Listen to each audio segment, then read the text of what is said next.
Бірінші көріністе біз Испанияның хаосқа батып бара жатқанын көреміз.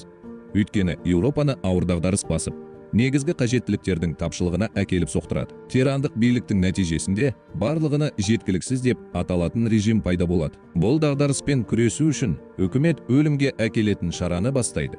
Алдымен қарттарды, содан кейін жүкті әйелдер мен балаларды жою. Ирландия, Исландия және Норвегия сияқты кейбір елдер бұл қатыгездікке қарсы, сондықтан көптеген адамдар бұл жерлерге қашуға тырысады. Алайда, мұны заңды түрде жасау мүмкін емес. Бұл адамдарды заңсыз құралдарға жүгінуге мәжбүр етеді. Көптеген адамдардың арасында біз ерлі зайыптылармен таныстық. Испаниядан заңсыз кетуге тырысқан Нико мен Мия. Олар қашып кету үшін, жергілікті баспанаға апару үшін саудагерге пара беріп жатыр. Содан кейін ерлі зайыптылар биліктен және олардың бақылау тікұшақтарынан жасырынып, жүк тасымалдау контейнерлерінен өтіп кетеді. Жолда олар көбірек ақша талап етіп жатқан басқа контрабандистке тап болады. Ерлі зайыптылар барлық ақшаларын беріп қойған. Сондықтан олар неке жүзіктерін құрбан етуге мәжбүр. Содан кейін оларды портқа апаратын жүк контейнеріне отырғызуға рұқсат етіледі. Никоның жоспары жүк көлігімен Ирландияға қашу. Жүк көлігінің ішіне кіргеннен кейін олар басқа үмітсіз адамдардың, соның ішінде Мия сияқты жүкті әйелдердің және балалары бар басқа отбасылардың арасында болады. Алайда ешкім бір-бірімен сөйлеспейді. Өйткені бәрі өз уайымдарымен айналысады. Бұл кезде Нико Мияға шоколад береді. Оны құтқарылуын тойлау үшін кейінірек қалдыруға көндіреді. Олардың әңгімесінен біз ерлі зайыптылардың тұңғыштарын әскерилер атып өлтірген кезде қайғылы түрде жоғалтқанын білеміз. Таңертең жүк көлігі кенет тоқтап, бір топ адам күшпен ішке кіріп кетті. Жүк көлігі шамадан тыс жүктелгенде контрабандистер адамдарға екіге бөлініп, басқа жүк көлігіне ауысуды бұйырады. Адамдар қарсылық көрсеткенде оларды қарумен қорқытып, сыртқа шығаруға мәжбүр етеді. Өкінішке орай, Нико мен Мия басқа жүк контейнеріне тиелген кезде бұл процесте екіге бөлінеді. Қорыққан Мия дереу күйеуімен телефон арқылы байланысады. Ал Нико оған уайымдама дейді. Ол оны кейінірек кездесетіндеріне сендіреді. Өйткені жүк көліктері бір межелі жерге жетеді. Содан кейін жүк көлігі адамдар зорлық-зомбылыққа наразылық білдіріп жатқан көшелерден өтіп бара жатыр. Мия контейнердегі тесікке қарап, биліктің тәртіпсіздіктерді аяусыз өлтіріп, әйелдер мен балаларды алып кеткеніне куә болады. Біраз уақыттан кейін жүк көлігі әскери бақылау бекетіне тоқтайды. Ал офицерлер жүргізушіге контейнерді ашуды бұйырады. Жүргізуші қобалжып, мойынсұнып, офицерлерге тергеу жүргізуге мүмкіндік береді. Олар алдымен контейнердің ішінен бірнеше қорапты ғана табады.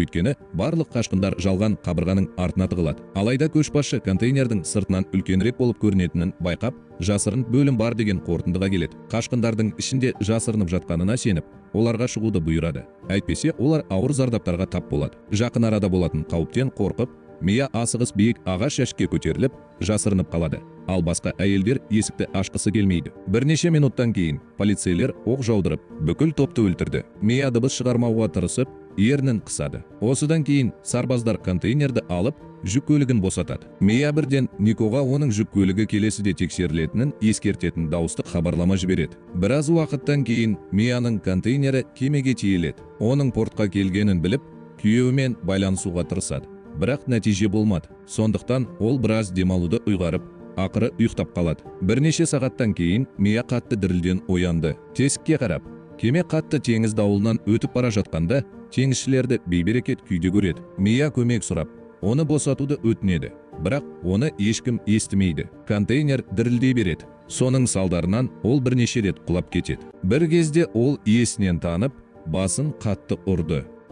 Біраз уақыттан кейін Мия есін жиып, контейнердің ішіне тесіктер арқылы су ағып жатқанын көреді. Абдырап, ол тесікке қарап, басқа ыдыстардың суға баяу батып бара жатқанын көреді. Үрейленіп, Никоға жетуге тырысады. Бірақ оның телефоны зақымдалған. Дәл осы кезде ол жұмыс істеп тұрған телефоны бар жолаушының артында қалдырған сөмкесін тауып алады. Бірақ ол қоңырау шалу үшін құпия сөзді білмейді. Тесіктерден судың ағып жатқанын көріп, шешімін табамын деген үмітпен жәшіктерді іздейді. Жәшіктерде пластикалық қораптар, құлаққаптар, жалпақ экранды теледидарлар, арақ және Б сияқты әртүрлі заттар сақталады. Ол да капюшондарды тауып алып, біреуін киеді. Әрі қарай тексергенде, ол тесіктерді жабу үшін қолданатын сары таспаны кездестіреді. Мия көп ұзамай сырттағы айқайды естігенде фото күнделігін қарап шығады. Тесікке қарап, Никоның контейнерінің батып бара жатқанын көреді. Бұл оны қатты қорқытады және ол үнемі күйеуінің атын айғайлайды. Ол да сим картасын жұмыс телефонына салады.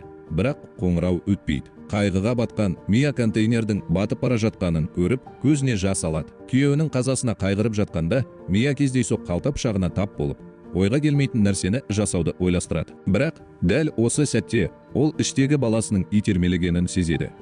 Бұл оны қайта қарауға мәжбүр етеді. Содан кейін ол баласы үшін өмір сүргісі келеді және көзіне жас алып ұйықтайды. Келесі күні таңертең Мия оянып, тесіктерді жауып тұрған жабысқақ таспаның босап, судың қайтадан ағып жатқанын көреді. Содан кейін ол қорапты басқа ілулі қораптың астына сырғытып, оны босату үшін пышағын пайдаланады. Ол одан да көп пластик қораптарды табу үшін оны ашады. Бұл оны алғашында ашуландырады. Бірақ ол көп ұзамай бұл пластик ыдыстардың резеңкесін тесіктерді жабу үшін қолдануға болатынын түсінеді. Содан кейін Мия құбырды ішінен суды кетіру үшін пайдаланады. Содан кейін ол өзінің қорын тексеріп, оны оңтайлы пайдалануды жоспарлайды. 2 күннен кейін Мияға белгісіз нөмірден қоңырау түседі. Ал оның жеңілдегені Нико. Ол оған жүргізуші оларды қала сыртында қалдырғанын және оны қуып жету үшін біраз уақыт кететінін хабарлайды. Содан кейін Мия мұхиттың ортасында қалып қойғанын мойындайды және бұл оны алаңдатады. Соған қарамастан, ол әрекет жоспарын жасаймын деп уәде береді.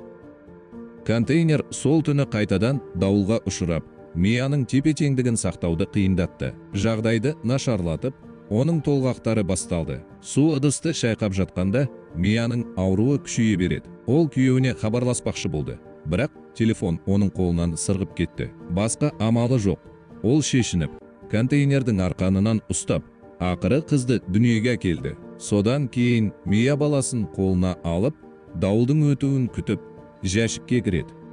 Келесі күні таңертең Мия үй-жайды жинап, капюшондарды баласына жаялық ретінде пайдаланады. Ол баласына мүмкіндігінше қамқорлық жасауға тырысады, бірақ нәресте тамақ ішуден бас тартып, жылай береді. Оның ортасында Мия сықырлаған дыбысты естиді және оның ойы бар. Ол тесік жасаймын деп, төбедегі тесіктерді бұрғылау үшін бұрғылау прессін пайдаланады. Алайда, шу тек баланы жылатып, оны тоқтатуға мәжбүр етеді. Сол күні кешке оның кеудесі қалыптаса бастады және баласын ұйықтатпай тұрып тамақтандырды. Түнде аштық сезімі оны басып кетеді. Нәтижесінде ол бар тамағын жейді. Таңертең ол төбені бұрғылауды жалғастырады. Мия, өкінішке орай, көлікте батарея таусылғанда аяқталуға жақын. Сосын оны қалта пышағымен кесе бастайды. Бірақ ол ұзақ жүре алмайды. Өйткені шаршау оны басып қалды. Контейнердің іші өте ыстық, дем алатын ауасы жоқ. Сондықтан ол матаны теңіз суымен сулап, баласын жылы ұстауға көмектеседі. Уақыт өте келе жағдай нашарлай түседі. Өйткені Мияның қазір жейтін ештеңесі жоқ. Аштық сезімі шыдамсыз болған кезде, ол пластикалық қорапта сақтаған өзінің плацентасын жеуге бел буады. Түн түскенде Мия кетердің үрейлі қоңырауларын естиді. Ол үндемеуге тырысады, бірақ кит контейнерге тап болғанда, ол құлап, баланы шошытып, оны жылатады. Китті қуып жібергісі келгенде, Мия контейнердің бүйіріне ағаш тақтайшаны соғып, қатты дыбыстар шығарады. Ол контейнерде 6-шы күн болды.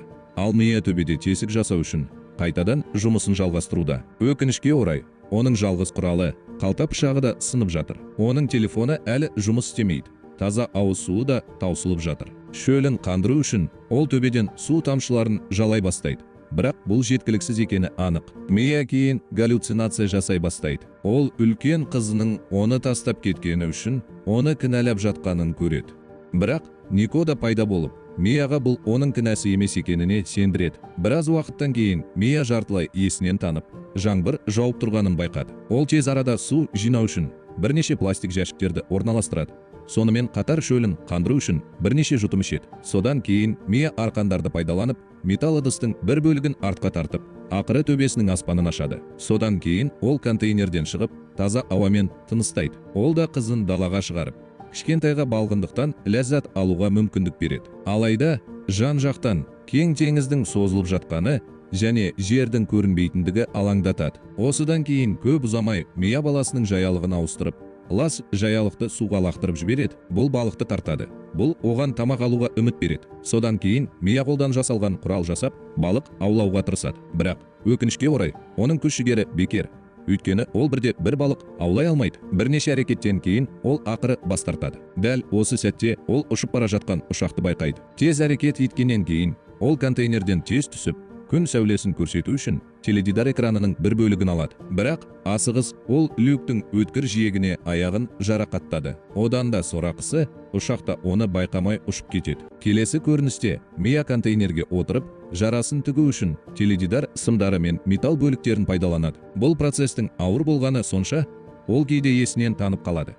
Бірақ ол оны қандайда бір жолмен аяқтай алады. Түнде ол құлаққап сымдарын қоса бастайды. Таңертең ол балық аулау үшін пайдаланатын балық аулау торын сәтті тоқиды. Ұзақ оразадан кейін Мия ақыры шикі балықтан ләззат алады. Сол күннен бастап ол балық аулап, уақытында тамақ ішу үшін пластик жәшіктерге сала бастады. Осының бәрінен басқа, ол сот жазбаларын жазып, пластик жәшіктерде сақтайды және оны біреу көреді деп үміттеніп теңізге жібереді. Бір күні кешке Мия қызына отбасылық суреттерін көрсетіп, оның атын Ноа қояды. Сәбиімен қысқа сөйлескеннен кейін екеуі ұйықтап қалады. Түн ортасында Мия контейнерге соғылған бірдеңенің дыбысынан оянады. Ол баланы қолына алып, ақырын жоғарыға көтеріледі.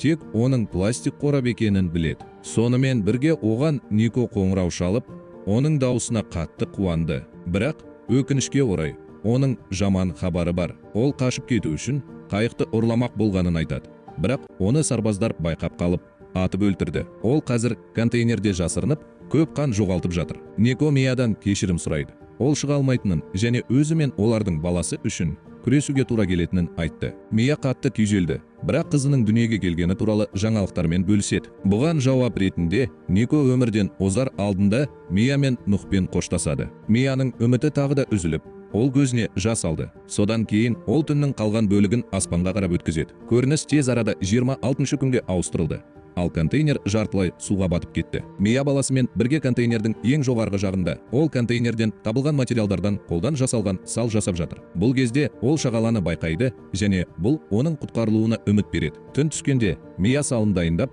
баласын оған отырғызады. Кенеттен ол контейнердің ішіндегі дыбысты естіп, оның жақын арада суға батып кететінін түсінеді. Нәтижесінде ол заттарын алу үшін төмен қарай сүңгиді. Ол күйеуі сыйлаған шоколадтың бұрышта қалқып тұрғанын байқайды. Ол оған қарай жүзеді. Бірақ өкінішке орай, аяғы арқанға оралып қалады. Мия өзін босатуға тырысып жатқанда контейнер бата бастайды. Бірақ соңғы сәтте ол арқанды кесіп, су бетіне жүзіп үлгерді. Мия су бетіне шыққанда баласын көрмей дүрбелеңге түседі. Дәл осы сәтте кит жүзіп өтіп, баланың үстіне аздап су шашып, оны жылатады. Мия жылап тұрған дауысты естіп, Нухқа қарай жүзіп барады. Келесі күні таңертең әбден шаршаған Мия құстарды тартамын деп ауланған балықты лақтырып жібереді. Әлсіреген күйінде ол қолынан келгеннің бәрін жасадым деп Нухпен сөйлеседі. Сонымен бірге бұл аймақта балық аулайтын қайық торларды лақтырып жатыр. Балықшы және оның отбасы бір нәрсені қоршап тұрған шағаланы байқайды. Отбасы жақындап келіп, баламен бірге салды тауып алады. Олар салды тез тартып алады да, оған байланған арқанды бірден байқайды. Олар Мияның денесі шыққанша оны тартып алады. Содан кейін құтқару тобы оны қайыққа отырғызып, бірден CPR жасай бастайды. Мия басында ешқандай реакция жасамайды. Бірақ кеуде қуысына үздіксіз қысым жасау оны тірілтеді. Есін жиғаннан кейін, ол бірінші кезекте балықшының әйелі оның қолына ақырын беретін баласына алаңдайды. Мия өзінің қауіпсіз екенін түсінуі үшін біраз уақыт қажет және олардың Ирландия жағалауына жақындағанын көргенде көзіне жас алады.